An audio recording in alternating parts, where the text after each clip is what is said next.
ਜੇ ਤੁਸੀਂ ਇੰਡੀਆ ਨੂੰ ਰਿਪਰੈਜ਼ੈਂਟ ਕਰਦੇ ਸੀ, ਤੁਸੀਂ ਨੈਸ਼ਨਲ ਇੰਟਰਨੈਸ਼ਨਲ ਲੈਵਲ ਤੱਕ ਵੀ ਖੇਡ ਚੁੱਕੇ ਹੋ, ਤੇ ਫਿਰ ਤੁਸੀਂ ਇੱਥੇ ਕੀ ਕਰ ਰਹੇ ਹੋ? ਮੇਰੇ ਪੇਰੈਂਟਸ ਨੇ ਥੋੜਾ ਜਿਹਾ ਮੈਨੂੰ ਇਨਕਰੇਜ ਕੀਤਾ ਕਿ ਮੈਨੂੰ ਇਸ ਟਾਈਮ ਬਾਹਰ ਜਾਣਾ ਚਾਹੀਦਾ ਹੈ। ਮੈਂ ਪਿਛਲੇ 10 ਸਾਲਾਂ ਤੋਂ ਆਪਾਂ ਸ਼ੂਟਿੰਗ ਕਰ ਰਹੇ ਹਾਂ, ਤਾਂ ਮੈਂ ਆਪਣੇ ਵੱਲੋਂ ਵੀ ਜੀ ਆਪਣੀ ਪੂਰੀ ਵਾਹ ਲਾਈ ਗੇਮ ਦੇ ਵਿੱਚ। ਲੱਗਦਾ ਸੀ ਵੀ ਇਹਦੇ ਵਿੱਚ ਹੀ ਆਪਣਾ ਫਿਊਚਰ ਬਣਾਵਾਂਗੇ। ਉਹਨਾਂ ਨੇ ਕਿਹਾ ਕਿ ਜਿੱਥੇ 10 ਸਾਲ ਤੋਂ ਇੰਨੀ ਮਿਹਨਤ ਕਰਕੇ ਤੈਨੂੰ ਕਿਤੇ ਹੱਥ ਪੈਰ ਨਹੀਂ ਪੈ ਰਹੇ, ਤੂੰ ਇੱਕ ਵਾਰ ਕੈਨੇਡਾ ਜਾ, ਆਪਣੀ ਲਾਈਫ ਸੈੱਟ ਕਰ, ਸਿਕਿਉਰ ਕਰ, ਉਸ ਤੋਂ ਬਾਅਦ ਜੋ ਤੇਰਾ ਜੀ ਕਰੂਗਾ ਅੱਜ ਤੋਂ 3-4 ਸਾਲ ਬਾਅਦ ਉਹ ਤੂੰ ਫਿਰ ਉਦੋਂ ਕਰ। ਇਹਦੇ ਵਿੱਚ ਤੁਹਾਡੇ ਘਰ ਦਾ ਪਾਰਟ ਤਾਂ ਤੁਸੀਂ ਸੁਣਾਤਾ, ਪਰ ਗਵਰਨਮੈਂਟ ਦੀ ਇੱਥੇ ਕੀ ਭੂਮਿਕਾ ਰਹੀ ਜੀ?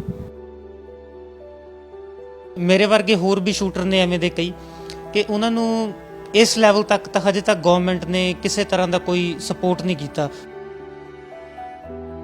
ਪੰਜਾਬ ਨੂੰ ਜੇ ਆਪਾਂ ਪਤਾ ਨਹੀਂ ਸਹੀ ਹੈ ਕਿ ਨਹੀਂ, ਜੇ ਆਪਾਂ ਕੰਪੇਅਰ ਕਰੀਏ ਬਾਕੀ ਸਟੇਟਾਂ ਨਾਲ, ਤਾਂ ਕੁਝ ਸਟੇਟਾਂ ਐਵੇਂ ਦੀਆਂ ਵੀ ਨੇ ਜਿਨ੍ਹਾਂ ਦੇ ਬੱਚੇ ਜਦੋਂ ਨੈਸ਼ਨਲ ਦੇ ਵਿੱਚ ਮੈਡਲ ਲਿਆਉਂਦੇ ਨੇ ਤਾਂ ਉਹ ਬੱਚਿਆਂ ਨੂੰ ਕਿਸੇ ਨਾ ਕਿਸੇ ਤਰ੍ਹਾਂ ਦੀ ਮਦਦ ਜਾਂ ਉਹਨਾਂ ਨੂੰ ਇਨਕਰੇਜ ਵਧੀਆ ਤਰੀਕੇ ਨਾਲ ਫਾਈਨੈਂਸ਼ੀਅਲੀ ਹੋ ਲਿਆ ਜਾਂ ਕਿਸੇ ਹੋਰ ਤਰੀਕੇ ਨਾਲ ਕਰਦੇ ਨੇ। ਤਾਂ ਆਪਣੇ ਉਹਦੇ ਤੇ ਹੀ ਚਲੋ ਨੈਸ਼ਨਲ ਵੀ ਖੇਲ ਲਏ, ਨੈਸ਼ਨਲ ਦੇ ਵਿੱਚ ਮੈਡਲ ਵੀ ਆਣੇ ਸ਼ੁਰੂ ਹੋ ਗਏ। ਗਵਰਨਮੈਂਟ ਵੱਲੋਂ ਕੁਝ ਖਾਸ ਨਹੀਂ ਇਦਾਂ ਦਾ ਕੀਤਾ ਗਿਆ। ਤੁਸੀਂ ਇੱਕ ਮਾਯੂਸ ਹੋ ਕੇ ਇੱਥੇ ਆਏ ਹੋ ਕਿਉਂਕਿ ਤੁਹਾਡੀ ਕਿਸੇ ਨੇ ਬਾਹ ਨਹੀਂ ਫੜੀ, ਜਦ ਕਿ ਤੁਸੀਂ ਐਡਾ ਵੱਡਾ ਮੈਡਲ, 골ਡ ਮੈਡਲ ਤੱਕ ਅਚੀਵ ਕਰ ਚੁੱਕੇ ਹੋ ਨੈਸ਼ਨਲ ਲੈਵਲ ਤੇ ਇੰਟਰਨੈਸ਼ਨਲ ਲੈਵਲ ਤੇ। 2021 ਦੇ ਵਿੱਚ ਜੂਨੀਅਰ ਵਰਲਡ ਚੈਂਪੀਅਨਸ਼ਿਪ ਹੋਏ ਸੀਗੇ ਪੇਰੂ ਦੇ ਵਿੱਚ, ਸਾਊਥ ਅਮਰੀਕਾ। ਉਹਨਾਂ ਦੇ ਵਿੱਚ ਮੇਰੀ ਇੰਡੀਆ ਟੀਮ ਦੇ ਵਿੱਚ ਸਿਲੈਕਸ਼ਨ ਹੋ ਗਈ ਤੇ ਵਾਹਿਗੁਰੂ ਦੀ ਕਿਰਪਾ ਨਾਲ ਉੱਥੇ ਵੀ 2 ਮੈਡਲ ਆ ਗਏ, ਇੱਕ 골ਡ ਤੇ ਇੱਕ ਸਿਲਵਰ। ਜਿਹੜੇ ਤਾਂ ਹੈਗੇ ਨੇ ਫਾਈਨੈਂਸ਼ੀਅਲੀ ਆਪਣੇ ਆਪ ਨੂੰ ਆਪ ਚਲਾ ਸਕਦੇ ਨੇ ਬੱਚੇ, ਉਹ ਤਾਂ ਜ਼ਰੂਰ ਕਰ ਸਕਦੇ ਨੇ, ਪਰ ਜਿਹੜਾ ਹੈ ਕਿ ਜਿਹਦੇ ਕੋਲ ਟੈਲੈਂਟ ਹੈ ਪਰ ਪੈਸਾ ਨਹੀਂ ਜਾਂ ਟਾਈਮ ਨਹੀਂ, ਦੋਨੋਂ ਚੀਜ਼ਾਂ, ਜਾਂ ਤਾਂ ਹੁੰਦੇ ਪੈਸਾ ਜਾਂ ਕਿਸੇ ਨੂੰ ਹੁੰਦਾ ਕਿ ਚਲੋ ਕੋਈ ਗੱਲ ਨਹੀਂ ਪੈਸਾ ਤਾਂ ਕੋਈ ਗੱਲ ਨਹੀਂ ਹੈਗੀ, ਪਰ ਆਪਣੇ ਕੋਲ ਟਾਈਮ ਹੈਗਾ ਕਿ ਆਪਣੀ ਲਾਈਫ ਬਾਅਦ 'ਚ ਵੀ ਸਿਕਿਉਰ ਕਰ ਲਾਂਗੇ, ਉਹ ਵਾਲੀ ਚੀਜ਼ ਵੀ ਨਹੀਂ ਹੈਗੀ, ਉਹ ਬੱਚੇ ਲਈ ਥੋੜ੍ਹਾ ਔਖਾ। ਸਤਿ ਸ਼੍ਰੀ ਅਕਾਲ ਜੀ, ਮੈਂ ਭੁਪਿੰਦਰ ਗਰੇਵਾਲ, ਡੇਲੀ ਪੋਸਟ ਪੰਜਾਬੀ, ਤੁਹਾਡਾ ਸਵਾਗਤ ਹੈ ਜੀ। ਅਕਸਰ ਹੀ ਅਸੀਂ ਗੱਲਾਂ ਕਰਦੇ ਰਹਿੰਦੇ ਹਾਂ ਵੀ ਜੇ ਸਾਡੇ ਦੇਸ਼ ਦੇ ਜਿਹੜੇ ਨੌਜਵਾਨ ਆ ਉਹ ਆਈਲੈਟਸ ਕਰਕੇ ਬਾਹਰ ਨੂੰ ਕਿਉਂ ਭੱਜ ਰਹੇ ਨੇ, ਇੰਡੀਆ ਦੇ ਵਿੱਚ ਰਹਿ ਕੇ, ਪੰਜਾਬ ਦੇ ਵਿੱਚ ਰਹਿ ਕੇ ਹੀ ਨੌਕਰੀ ਕਿਉਂ ਨਹੀਂ ਕਰਦੇ। ਅੱਜ ਸਾਡੇ ਨਾਲ ਇੱਕ ਨੌਜਵਾਨ ਆ, ਉਹਨਾਂ ਨਾਲ ਤੁਹਾਨੂੰ ਅਸੀਂ ਰੂਬਰੂ ਕਰਾਵਾਂਗੇ ਔਰ ਉਹਨਾਂ ਦੀ ਜ਼ੁਬਾਨੀ ਤੁਹਾਨੂੰ ਉਹਨਾਂ ਦੀ ਜਿਹੜੀ ਸਟੋਰੀ ਆ ਸੁਣਾਵਾਂਗੇ ਔਰ ਤੁਸੀਂ ਹੈਰਾਨ ਰਹਿ ਜਾਓਗੇ ਵੀ ਇਸ ਤਰ੍ਹਾਂ ਵੀ ਹੋ ਸਕਦਾ ਹੈ। ਕਿਉਂਕਿ ਜਿਹੜੀ ਇਹਨਾਂ ਨੂੰ ਕੈਨੇਡਾ ਦੇ ਵਿੱਚ, ਇਸ ਵਕਤ ਅਸੀਂ ਕੈਨੇਡਾ ਦੇ ਵਿੱਚ ਆ ਔਰ ਇਹ ਵੀ ਕੈਨੇਡਾ ਦੇ ਵਿੱਚ ਆ ਔਰ ਐਜ਼ ਏ ਸਟੂਡੈਂਟ ਨੇ ਇੱਥੇ, ਮੈਂ ਤੁਹਾਨੂੰ ਦੱਸਦਾ, ਔਰ ਅਸੀਂ ਉਹਨਾਂ ਨਾਲ ਗੱਲ ਕਰਾਉਣੇ ਜੀ ਤੁਹਾਡੀ। ਸੋ ਬਾਈ ਜੀ, ਪਹਿਲਾਂ ਤਾਂ ਡੇਲੀ ਪੋਸਟ ਪੰਜਾਬੀ ਤੁਹਾਡਾ ਸਵਾਗਤ ਹੈ ਜੀ। ਸਤਿ ਸ਼੍ਰੀ ਅਕਾਲ ਜੀ। ਸਤਿ ਸ਼੍ਰੀ ਅਕਾਲ ਸਰ। ਬਾਈ ਜੀ, ਕੀ ਨਾਮ ਆ ਤੁਹਾਡਾ ਔਰ ਕਿਹੜੀ ਜਗ੍ਹਾ ਤੋਂ ਬਿਲੋਂਗ ਕਰਦੇ ਆ ਪੰਜਾਬ 'ਚ? ਜੀ ਮੇਰਾ ਨਾਮ ਰਾਜਪ੍ਰੀਤ ਸਿੰਘ ਹੈ, ਮੈਂ ਪੰਜਾਬ ਫਤਿਹਗੜ੍ਹ ਜ਼ਿਲ੍ਹੇ ਤੋਂ ਬਿਲੋਂਗ ਕਰਦਾ। ਤੇ ਇੱਥੇ ਤੁਸੀਂ ਕੈਨੇਡਾ ਕਿਵੇਂ ਆਉਣਾ ਹੋਇਆ?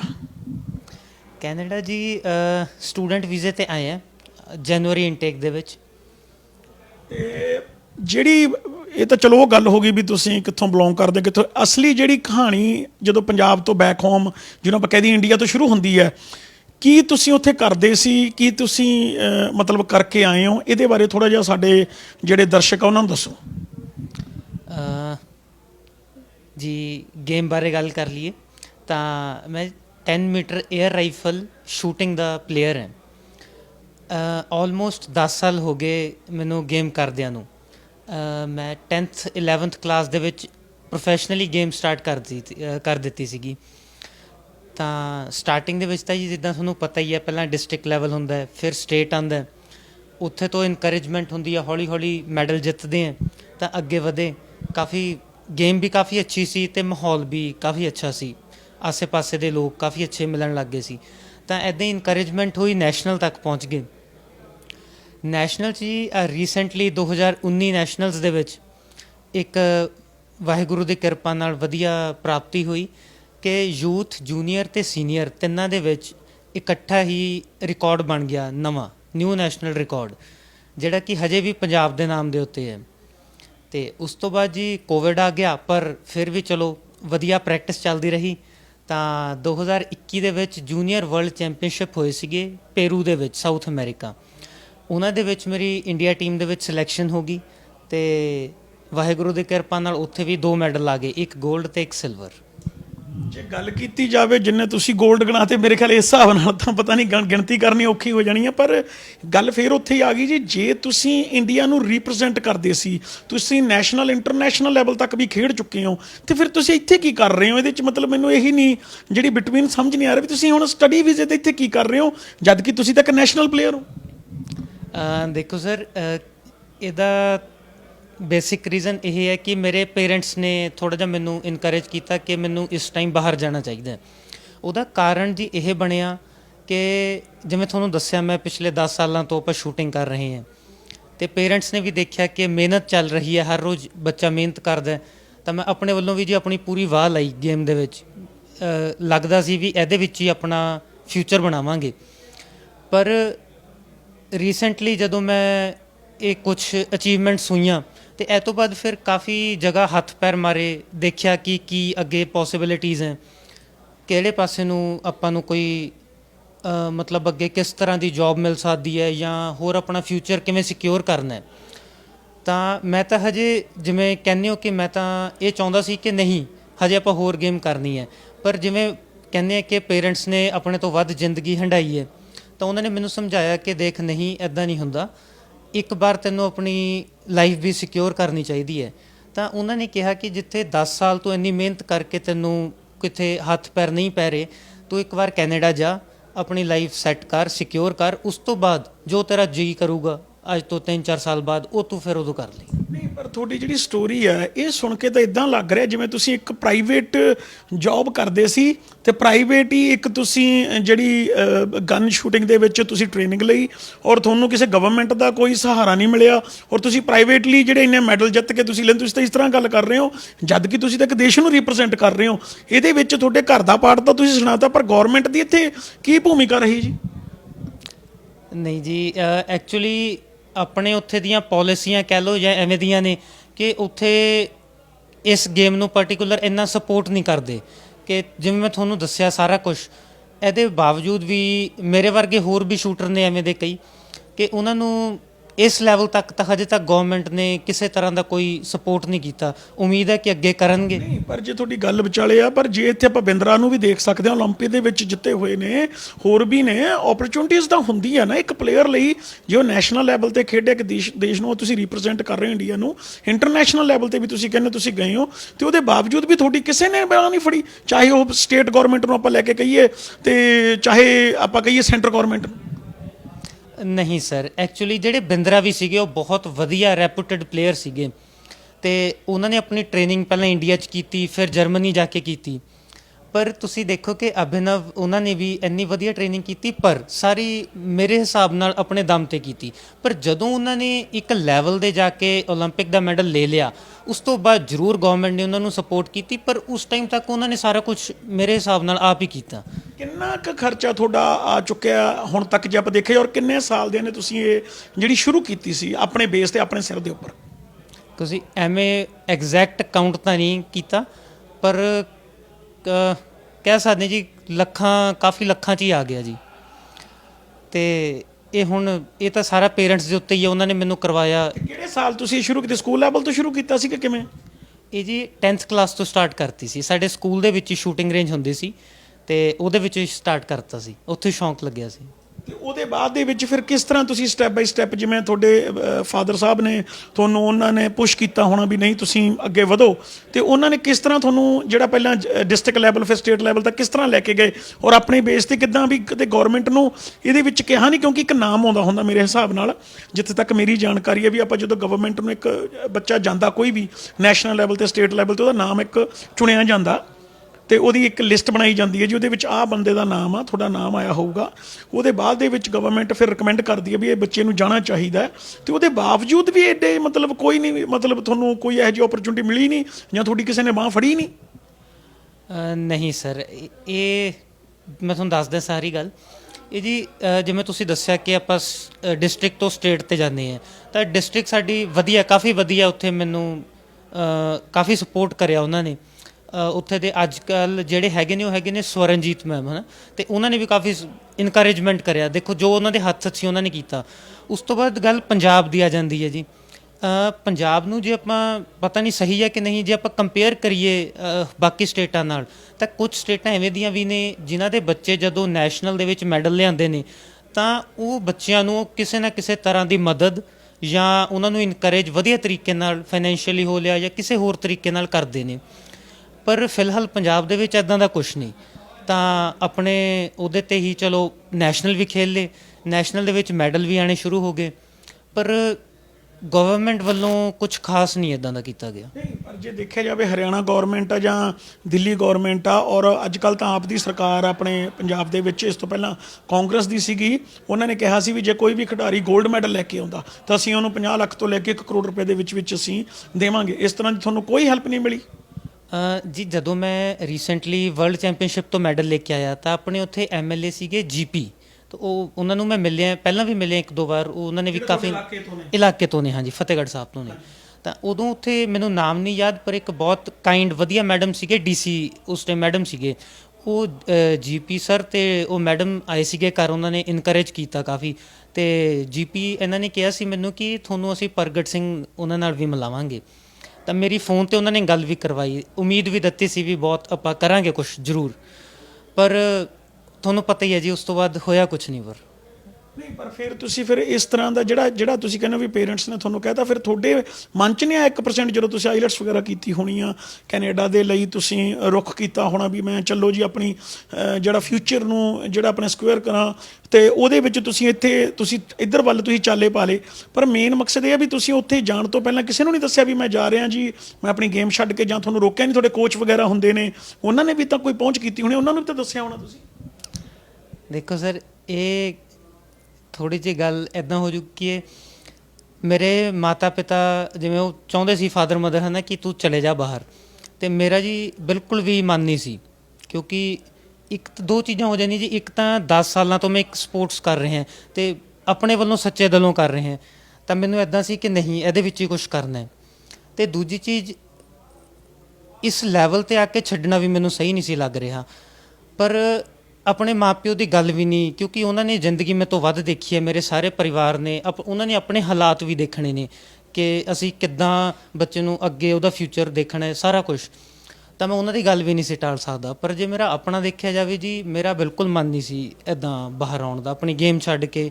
ਇੰਨਾ ਵਧੀਆ ਆਪਣਾ ਫਰੈਂਡ ਸਰਕਲ ਸਾਰੇ, ਹੁਣ ਜਦੋਂ ਤੁਸੀਂ ਉੱਪਰ ਵੱਧਦੇ ਹੋ ਤੁਹਾਡਾ ਫਰੈਂਡ ਸਰਕਲ ਵੀ ਉੱਤੇ ਵੱਧਦਾ ਜਾਂਦਾ, ਤਾਂ ਇੰਨਾ ਵਧੀਆ ਆਪਣਾ ਫਰੈਂਡ ਸਰਕਲ, ਮੇਰੇ ਵਧੀਆ ਕੋਚ ਸੀਗੇ, ਢਾਲੀਵਾਲ ਸਾਹਿਬ ਹੈਗੇ ਨੇ ਉੱਥੇ Mohali, Punjab rifle shooting association ਦੇ ਕੋਚ, ਬੜੇ ਵਧੀਆ ਕੋਚ ਨੇ ਉਹ ਸੀਗੇ, ਅਤੇ ਉਹ ਸਾਰਿਆਂ ਨੂੰ ਵੀ ਬੜਾ ਧੱਕਾ ਲੱਗਿਆ ਕਿ ਇਹ ਗਲਤ ਹੋ ਰਿਹਾ, ਵੀ ਐਵੇਂ ਵੀ ਚਲੋ ਨਹੀਂ ਹੋ ਰਿਹਾ ਨਾ, ਵੀ ਨਹੀਂ ਜਾਣਾ ਚਾਹੀਦਾ, ਪਰ ਕੁਛ ਕਰ ਵੀ ਨਹੀਂ ਸਕਦੇ ਕਿਉਂਕਿ ਉੱਥੇ ਕੁਛ ਅੱਗੇ ਦਿਖ ਨਹੀਂ ਸੀ ਰਿਹਾ। ਪਰ ਉਹਨਾਂ ਨੇ ਨਹੀਂ ਕਿਹਾ ਤੁਹਾਨੂੰ ਵੀ ਤੁਸੀਂ ਨਾ ਜਾਓ ਜਾਂ ਰੁਕ ਜਾਓ, ਮੈਂ ਗਵਰਨਮੈਂਟ ਦੇ ਨਾਲ ਗੱਲ ਕਰਦਾ, ਕਿਸੇ ਜਿਹੜੇ ਉਹਨਾਂ ਦੇ ਰਿਪਰੈਜ਼ੈਂਟੇਟਿਵ ਆ ਉਹਨਾਂ ਨਾਲ ਗੱਲ ਕਰਦਾ ਤਾਂ ਕਿ ਤੁਹਾਨੂੰ ਇੱਥੇ ਰੋਕਿਆ ਜਾਵੇ, ਜਾਂ ਸੈਂਟਰ ਗਵਰਨਮੈਂਟ ਦਾ ਇੱਦਾਂ ਤਾਂ ਨਹੀਂ ਕੋਈ ਮਤਲਬ ਕੋਈ ਵਾਕਿਆ ਬਣੇ? ਜੀ ਮੇਰੇ ਫਾਦਰ ਸਾਹਿਬ ਨੇ, ਮੇਰੇ ਕੋਚ ਸਾਹਿਬ ਨੇ, ਅਤੇ ਮੇਰੇ ਤਾਇਆ ਜੀ ਨੇ ਉੱਥੇ, ਇਹਨਾਂ ਨੇ ਕਾਫੀ ਹੱਦ ਤੱਕ ਜ਼ੋਰ ਲਾਇਆ, ਕਾਫੀ ਪੋਲੀਟੀਸ਼ੀਅਨ ਨਾਲ ਮਿਲਣ ਦੀ ਕੋਸ਼ਿਸ਼, ਤੇ ਮਿਲੇ ਵੀ ਅਤੇ ਗੱਲ ਵੀ ਕੀਤੀ ਕਿ ਕੁਝ ਹੋ ਸਕੇ, ਮਤਲਬ ਕਿਸੇ ਵੀ ਤਰ੍ਹਾਂ ਦੀ ਕੋਈ ਉਮੀਦ ਹੀ ਦਿਖ ਜਾਵੇ, ਪਰ ਇਹਨਾਂ ਨੂੰ ਕੁਛ ਐਵੇਂ ਦਾ ਦਿਖਿਆ ਨਹੀਂ, ਤਾਂ ਹੀ ਕਰਕੇ ਫਿਰ ਸਭ ਨੇ ਇਕੱਠੇ ਸਲਾਹ ਕਰਕੇ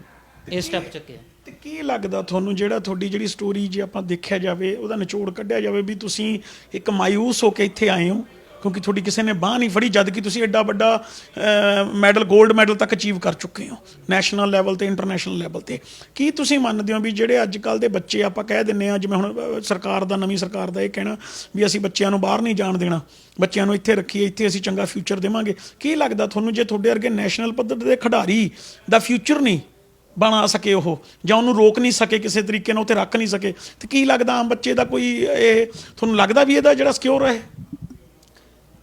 ਨਹੀਂ ਸਰ, ਇਹ ਕਾਫੀ ਔਖਾ ਹੈ। ਦੇਖੋ ਜਿੱਦਾਂ ਦੇ ਹੁਣ ਹਾਲਾਤ ਬਣੇ ਹੋਏ ਨੇ, ਮਤਲਬ ਥਿਊਰੀ ਤੇ ਪ੍ਰੈਕਟੀਕਲ 'ਚ ਕਾਸਾ ਫਰਕ ਹੈ। ਤੁਸੀਂ ਵੀ ਦੇਖਦੇ ਹੋ ਸਰ, ਆਪਾਂ ਨੂੰ ਪਤਾ ਲੱਗ ਜਾਂਦਾ ਕਿੱਦਾਂ ਚੱਲ ਰਿਹਾ। ਦੇਖੋ ਜਿਹੜੇ ਤਾਂ ਹੈਗੇ ਨੇ ਫਾਈਨੈਂਸ਼ੀਅਲੀ ਆਪਣੇ ਆਪ ਨੂੰ ਆਪ ਚਲਾ ਸਕਦੇ ਨੇ ਬੱਚੇ, ਉਹ ਤਾਂ ਜ਼ਰੂਰ ਕਰ ਸਕਦੇ ਨੇ, ਪਰ ਜਿਹੜਾ ਹੈ ਕਿ ਜਿਹਦੇ ਕੋਲ ਟੈਲੈਂਟ ਹੈ ਪਰ ਪੈਸਾ ਨਹੀਂ ਜਾਂ ਟਾਈਮ ਨਹੀਂ, ਦੋਨੋਂ ਚੀਜ਼ਾਂ, ਜਾਂ ਤਾਂ ਹੁੰਦਾ ਪੈਸਾ, ਜਾਂ ਕਿਸੇ ਨੂੰ ਹੁੰਦਾ ਕਿ ਚਲੋ ਕੋਈ ਗੱਲ ਨਹੀਂ, ਪੈਸਾ ਤਾਂ ਕੋਈ ਗੱਲ ਨਹੀਂ ਹੈਗੀ, ਪਰ ਆਪਣੇ ਕੋਲ ਟਾਈਮ ਹੈਗਾ ਕਿ ਆਪਣੀ ਲਾਈਫ ਬਾਅਦ 'ਚ ਵੀ ਸਿਕਿਉਰ ਕਰ ਲਾਂਗੇ।